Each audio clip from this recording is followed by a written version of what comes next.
Help is here.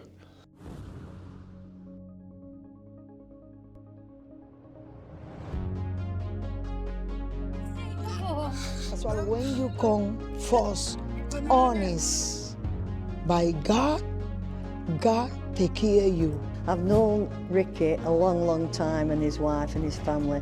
He's a tremendous guy who does everything for the community.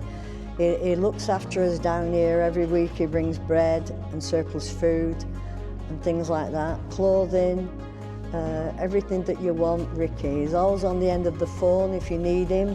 He helps physical, psychological, and we're really happy at Durr that he's part of us and that we're part of Project Arise. Skills, it's been really good. It's helped with my mental health, helped me maintain my sobriety because I've had previous problems with alcoholic past, and I can't speak highly enough of it. And also attending Rickie's church, Vineyard Church in Blackburn.